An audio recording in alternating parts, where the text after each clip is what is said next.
Hello, welcome to our training on Infinite Campus and GoGuardian for parents and guardians of students in the Hannibal Public School Districts. We're going to look at two platforms. Infinite Campus is our new one for this year. And then GoGuardian's been around for a little while, but we're going to show you how you can utilize those as a parent to kind of look at things with your students that go to the elementaries, the middle school, or the high school here in Hannibal.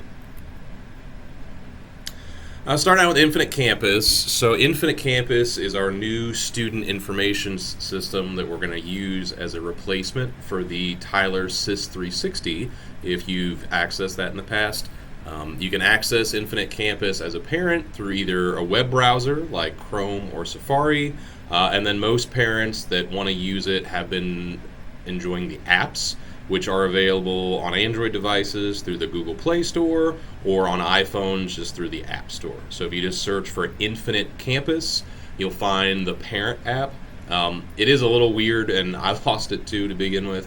When you install the app name is just going to be Parent, not Infinite Campus. But it'll have this kind of green logo that you're seeing right here. Within Infinite Campus, you're going to have kind of a suite of tools. So you'll have lunch balance access, attendance alerts, grades. Eventually, you'll be able to pay fees. You can see your student's calendar, and then messages might get sent through there as well. To get logged in, most of you would have received an email a few weeks ago from communications@hannibal60.com to register. If we didn't have a valid email on file for you as a parent already, it's possible that you didn't receive one. So if you have not yet received an email to register through Infinite Campus, if you send an email from the address that you would like us to use as your parent email, send that to helpdesk@hannibal60.com, and then just in that email, let us know your name and then any students that you have in the district, and then they'll be able to get you set up with that account. Once you have that set up, when you go to the app or to the web, make sure you're on the parent one, and then you'll use your username and password.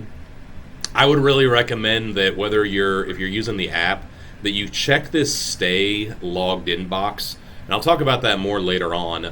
But basically, if you want to be able to get any kind of push notifications like a pop-up when something happens, you have to stay logged in.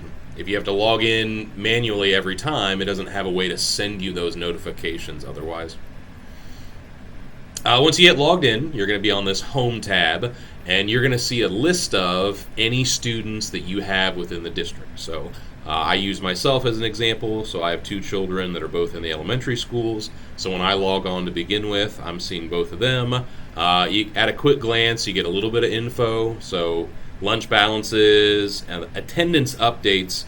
That basically means anything that was tagged as attendance. So that could be an absence, a tardy. So that shows up there. And then if there's any messages, you'll see that down here. And then notifications will be up here in this little bell.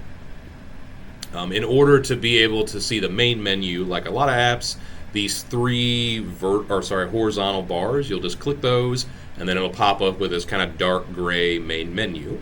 So let's look at some of the options here. The grades tab is one I think a lot of parents will utilize.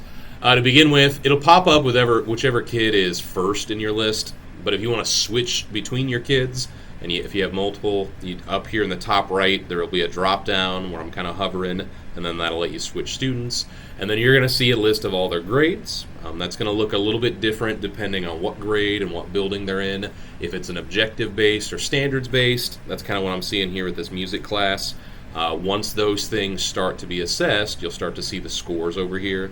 And then if it's a higher grade, that's the more traditional A, B, C, D, F, or A, B, C, D, F grade level, you'll see that here as well. If they're in the high school, you would also see their GPA here as well. And then you can bounce between different quarters and whatnot. The attendance tab is where you could see those attendance events that were shown earlier. So in this case, you can see that there was a tardy. There was one day he was a little bit late for school, so that shows up there. And then if you were happen to click on any one of those, you would be able to see the details about it, like the date, the time, and all of that stuff. So there's a way to track your students' attendance there. The schedule tab, if they're in elementary, this is going to pretty much look the same for every kid because they're going to have their main homeroom teacher. They'll have any of their specials listed there, like the PE and the music and the art in this case, and then the individual things that they're going to be assessed on depending on what grade they're in. So like my third grader, we're seeing math, ELA. It's going to be the same teacher for all those, but then I could click on one of those here and see the assignments and grades for that specific one. And then if they're in middle school or high school and the teachers are different for each subject, when you click on that, in addition to the grades, you would also be able to see the contact info for that teacher. The food service tab is going to allow you to pay their lunch balance. So you can see in my case, I've got my two kids. Since I'm a staff member, I actually show up there as well. But you can see the money I put into the accounts there. When I paid it, I was able to say I'm putting this much money in the account, and then I was able to choose how I wanted to split that between the two kids. So my son tends to eat more, so I put a little bit more money in his balance than my daughter's initially. And then eventually, and this is something that is kind of a work in progress still, at the high school, if they have course fees or if they have fines, those will show up on the fees tab, and you would also be able to pay those through the app, so they wouldn't have to bring a paper check or cash into the treasurer anymore. The More tab at the bottom is going to give you a few more options. So if your address changes, you can update that here. If there's some family changes, you could update that in the demographics or family info. If you need to register for free or reduced lunch, you could do that in the meal benefits. And if you need to register a student initially, that's this bottom option, the online registration. The other one that I think parents are going to want to see is this behavior option that I circled. So if there are any behavior incidents that get sent to the behavior offices, you would be able to see those events there. Within that, there's also some settings where you could control what kind of updates you get on that and how long it stores it.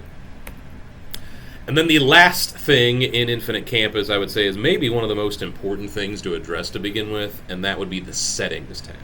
So to get to that, you're going to click on your little person icon. It'll pop up with this menu here.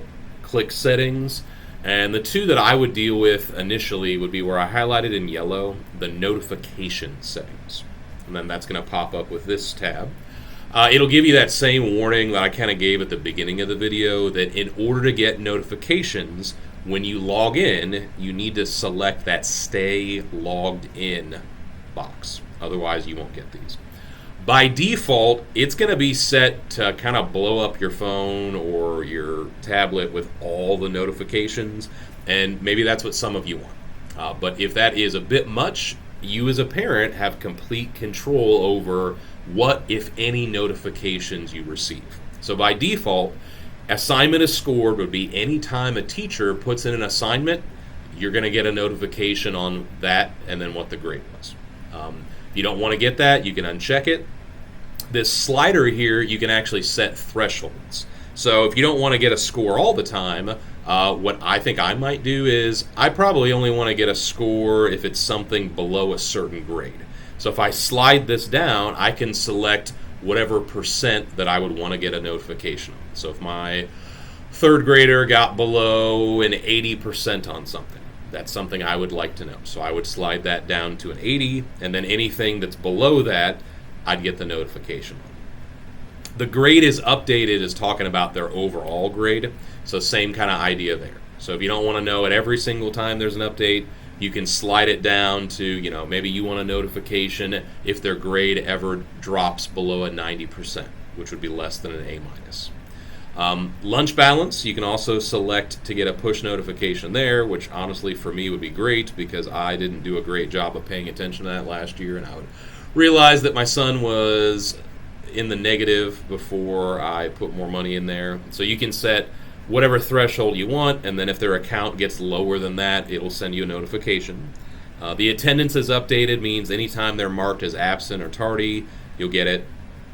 The responsive course is scheduled would be if there was some kind of remediation, like maybe they were behind on a reading level and maybe a teacher needed to schedule something there, so that way you could be aware of that. and then there's a few more options underneath it. Do make sure if you do make any changes to this, you have to save it. If you just back out of it, those aren't going to save. The account settings would be if you wanted to update your email or change your password on there. You've also got that option. And those are our Infinite Campus things. The other platform that I want to take some time to inform parents on is GoGuardian. And this is one that teaching staff has actually utilized for a few years now, and parents have had access to it. I just don't know if a whole lot of parents are aware of it. So GoGuardian is what teachers use during the day to basically have control in their classroom on what their students access on their school-issued Chromebooks. So me as a math teacher, I would allow my students to use a calculator and then the assignments that were online, and I kind of had everything else blocked during that time. Parents can also have this control by downloading the GoGuardian app. Like Infinite Campus, the app's available on the Play Store or the App Store. One difference though, parents can only access GoGuardian through the app. It's not something that you could access through the web browser. Once you get on there for the first time, it's going to ask for your email for authentication. So the email that you're using here is your email as a parent that we as the school have on file for you already. So the same email that you signed up to Infinite Campus with would be the email that you put in here. And as long as that's the correct one, you're then going to receive an email to that address with a link to confirm your access. Because that parent email is already associated with your students, you don't have to sign them up individually. Like we'll already know that, like for me, cloveless@hannibal60.com is the email that my students have as their parent email. So it linked it up automatically. Once you're in, a little bit about the time structure. We consider the school day to start at 6 a.m. and end at 4 p.m. because we've got students coming in early for tutoring and staying late for the same thing. So that is the window in which teachers have control over things. So 6 a.m. to 4 p.m., teachers can view what your student is doing, set those filters, lock down the Chromebooks, etc. Outside of that window is when parents would have that same level of control. But parents can look at usage 24 hours during the school day. But as a parent, you can't block things during the school day, which I think is for the best. So if I need something for my class, I don't have to worry about if a parent accidentally blocked it. When you log in, you're going to see first student. You can click that drop down and you can change if you have multiple. The first thing you're going to see is this circle graph that's going to show most popular things your student has been on. So when I logged in yesterday, I liked that I saw that everything my son was on while he was on his Chromebook at school was educational, and they're all the things that he was directed to get on by his teacher. If you scroll down towards the bottom of this home screen, you'll also see teacher interventions, which would show you anytime your student's teacher had to do something with their Chromebook. Now, I would say only 2 of them are bad, if that makes sense, and that would be the tabs closed, which meant your student was on something during a class that their teacher didn't want them on, and the teacher closed that tab from their end. The other one will be screen locked, so if the student was being very problematic with their usage, the teacher just locked it down to give them a break. The other ones would be tabs opened, which that's one we as staff use a lot. Like sometimes it's just easier to open a tab for everybody, so that's not a negative one in any way, shape, or form. Down here on the bottom is where we'll switch tabs if you want to see other things. So one of which is the activity tab. This would be what most people would call internet history. So this is going to show you every single website that your student has accessed during the school day, and for students that take their Chromebooks home, also in the evenings. So you can just scroll here, you see everything that they've been on at any point in time. And that's both during and outside of school. The Filters tab in the middle gives you a way to set up websites that you just do not want your student to access at home at all. So if you go to the middle to Filters, click Add Website, type in any URL, like my son's 9, he has no business being on Facebook, so I blocked that. So while he's at home, he can't access Facebook at all. And he doesn't take his Chromebook home, but if he did, there'd be a whole lot of other sites I would add to this as well that I just don't want him to get on. In addition to that, you can also add a time limit. So at any point you just don't want your kid on there, you can manually hit pause and they'll be blocked out of their Chromebook uses. You can also set up time limits. So the one I created, from 8 p.m. to midnight, he can't be on it. And then also from midnight to 6 a.m.